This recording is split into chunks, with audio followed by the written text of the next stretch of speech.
couple of my recent videos, I talked about how I had limited inputs on my Focusrite mixer. Now I'm recording these live videos. I want to record all of the individual parts and flexibility to do the processing in my DAW in Logic. So I have ordered myself Mackie Onyx 16. So now I have this huge box in my tiny little music room, but it's already pretty cramped. I've had to take the chair out of here.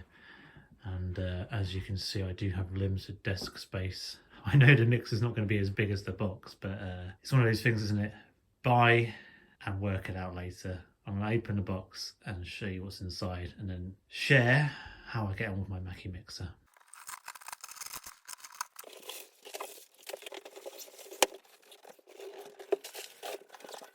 Okay, first thing, well done to Andertons for using paper rather than plastic. I hate it when people use excess plastic, so good on you, Anderton. Although the box is bloody massive in comparison to the mixer.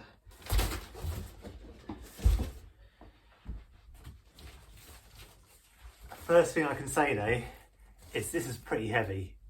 Anyway, let's have a look inside. It's like bloody past the parcel.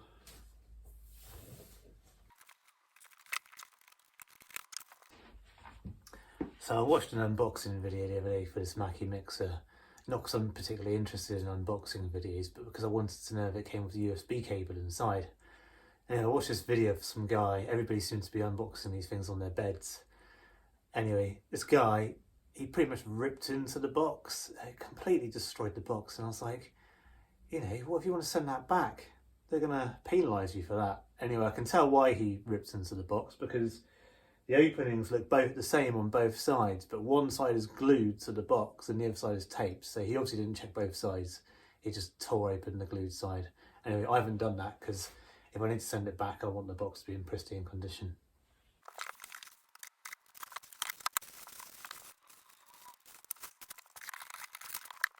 So this is my Mackie Onyx 16, and I can tell you it's heavy. A lot of people have said it's built like a tank.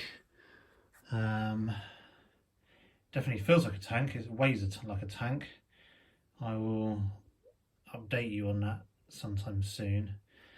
When I was looking at mixers, the reason I bought this mixer is because I want a multi-track USB mixer to replace my interface of my existing analog Mackie mixer.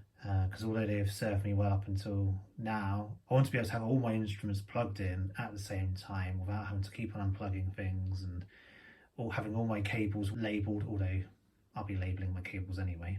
But I want to multi-track record into my computer without limitations, and now I'm doing these live videos. There's more need for that. So I was looking at mixers. It was a toss-up between this mixer and the Tascam Model 16.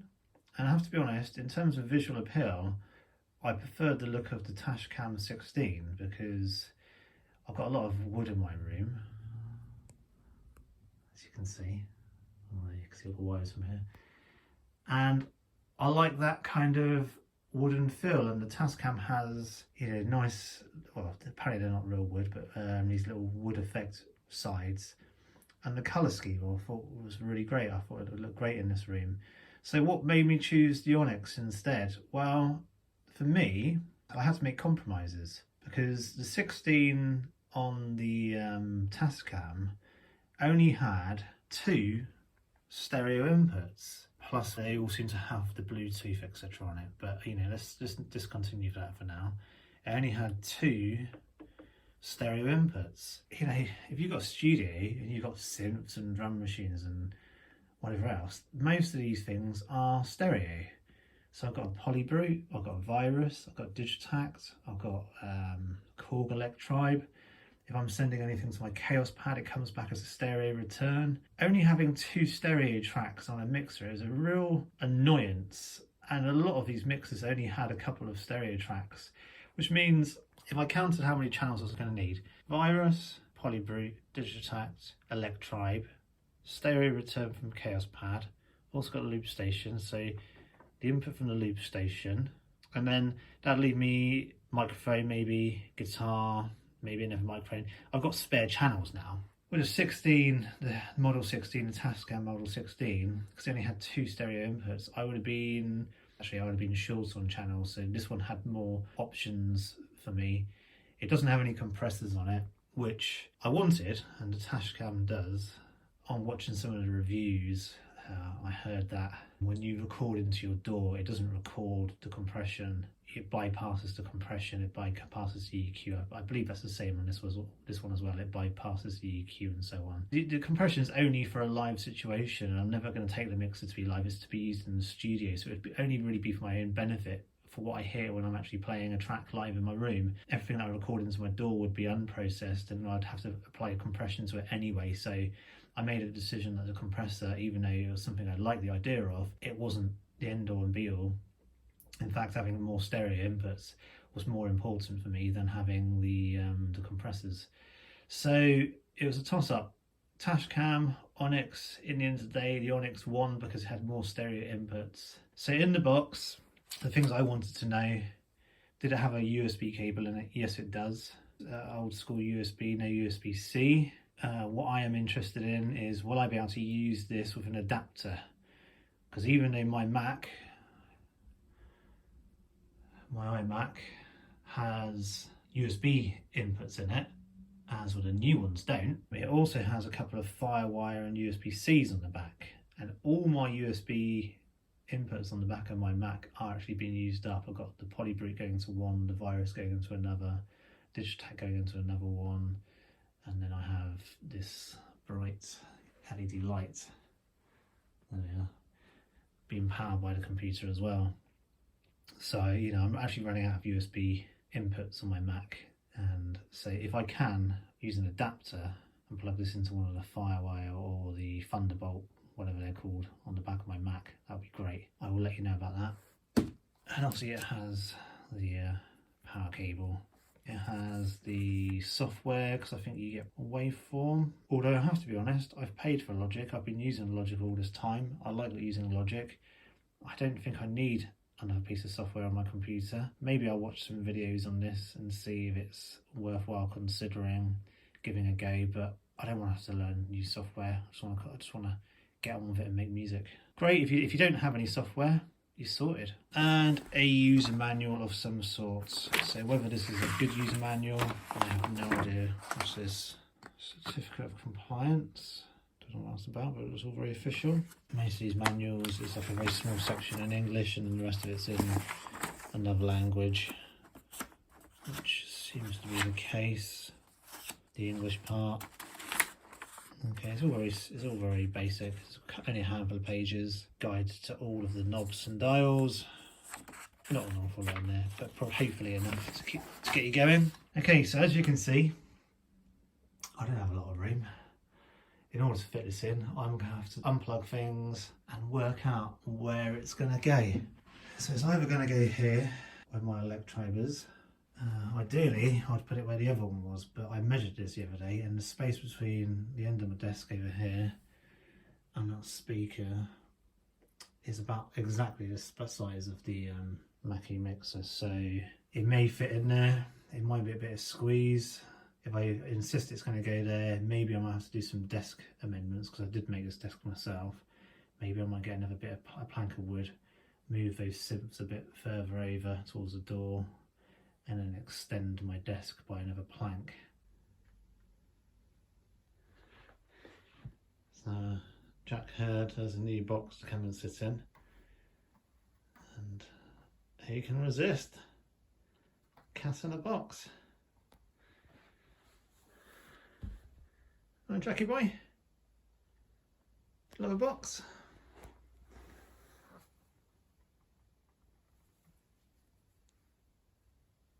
Yeah, Jack loves a new box. He approves.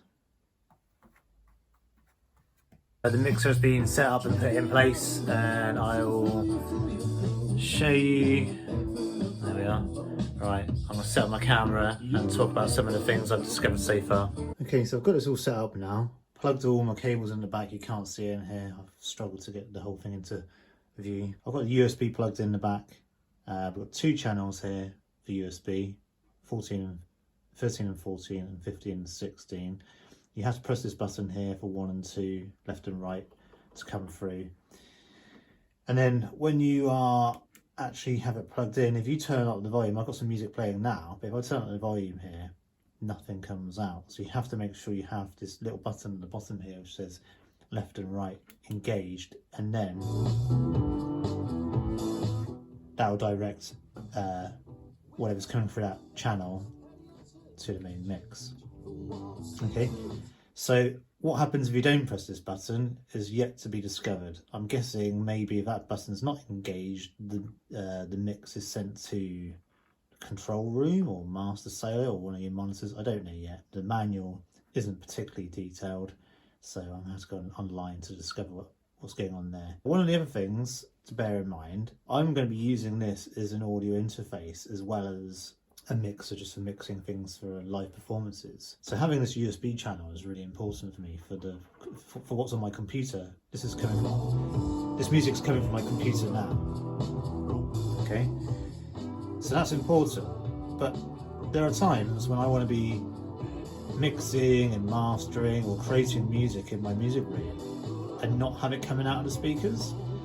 We've got a headphone volume knob here, and up here we've got the cable for your headphone. Let me just discuss that a second.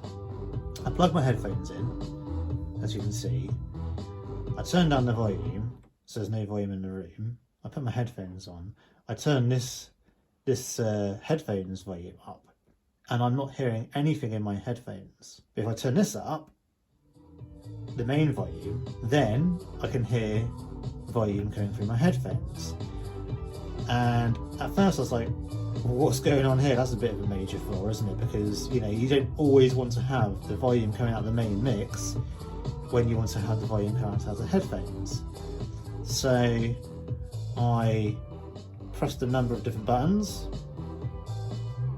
I think I tried sending some aux sends or whatever else. I read online, someone said, oh, turn up your control room volume. Okay, so I tried that, nothing happened.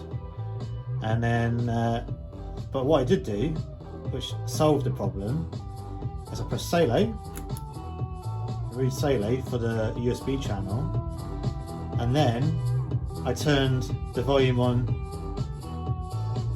Salo Master up, and those two things, so having the Salo Master up and the headphones up, now I've got sound coming through my headphones. And if I turn the main volume down, and just about here or there, I've now got volume coming from my headphones.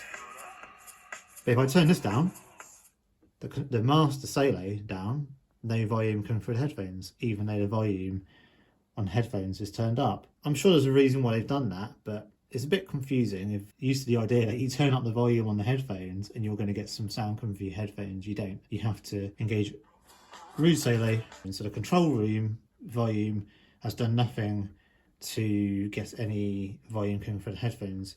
Maybe if I unengage left and right, no, that's done nothing either. So the control room doesn't do anything for the headphones. Salo Master, now you've got some volume coming through your headphones. Okay, so if anyone's confused, well, that's how you do it. Okay, so whilst we're discussing the USB, one thing I want to point out is that, as far as I'm aware at the moment, the only channels you can have USB coming from your computer, so the playback from your computer coming back into your mixer, is 13 and 14 and 15 and 16. I guess there's nothing wrong with that, but you've got this Bluetooth channel here which doesn't have any EQ. This is right on the end, and personally, in my personal preference, in order to keep things nice and tidy on my mixer, I would want the far right stereo input, this one here with the Bluetooth and so on, to actually be my USB 1 and 2 from the computer.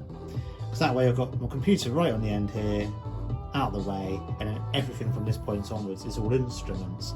But instead, I've got this random channel right in the middle, which for me is just a little bit annoying. I'd much prefer that USB to be on the end, or the 2 USBs to be right on the end, and have it all from here onwards be instruments. But that's my personal preference.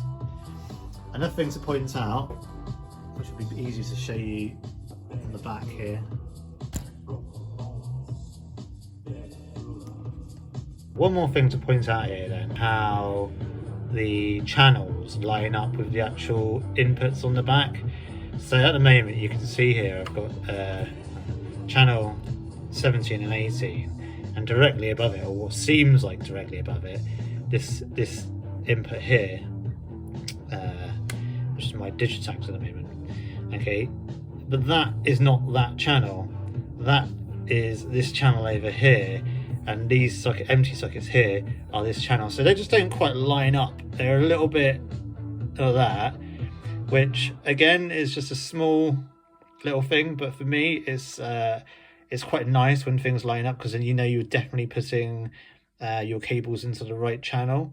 I mean, I put these in here thinking I was putting them in this one here, and I wasn't, but you know, that's just me.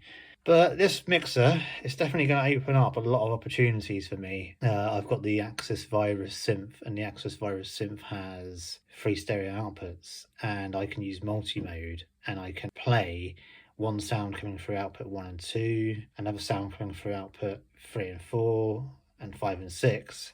And I can record all 3 synth parts individually into this mixer now at the same time and into my computer. Anyone who's got a virus will know that the software no longer works on Mac.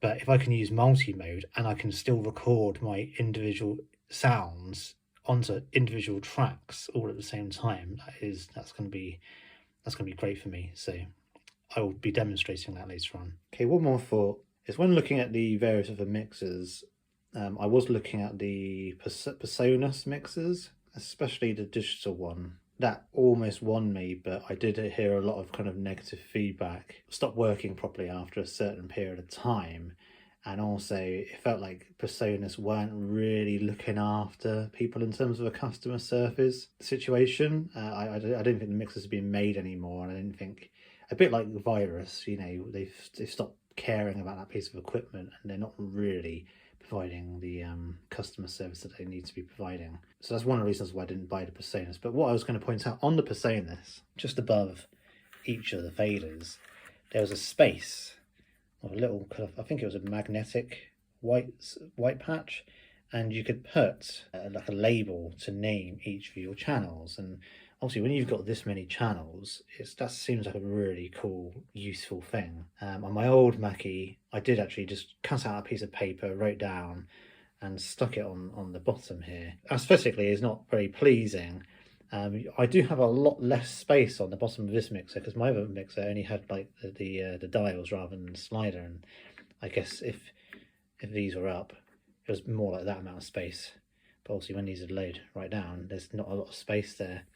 So if Mackie were listening to this, one thing they could potentially do just to improve things is maybe just give you some kind of way of naming your channels, because as you can see on the back here now, I've got an awful lot of stuff plugged in, and I do now label my cables left and right and whatever they are. Even up here, that would be quite useful, just to have something up here where you could maybe just stick a label on. I believe for the PreSonus ones, I saw somebody with some magnetic labels stuck to theirs, and it looked like the labels were kind of pre-printed, so they'd already given you like a load of labels which maybe said guitar or vocals or synth, or just a selection of labels you could stick on, and that's a really cool idea. Okay, so a couple of final thoughts on the Mackie Onyx before I round up this video. So far I am pleased. I have just measured the USB cable, because when I was trying to plug it into my computer, it was a bit tight. The USB cable is just under 2 meters. It's 1.8 meters, 180 centimeters, which is a bit of a random measurement. So it just about fits from where I put it to my computer, but ideally I'd want to run the cable underneath my desk, so I might have to buy a longer cable. Also, some of these dials, especially this one here, when I've tested them all, they're all reasonably solid, but every now and then you just find there's a bit of wiggle. Some of them even more so, you can see on that one there in particular. It's quite a lot of wiggle.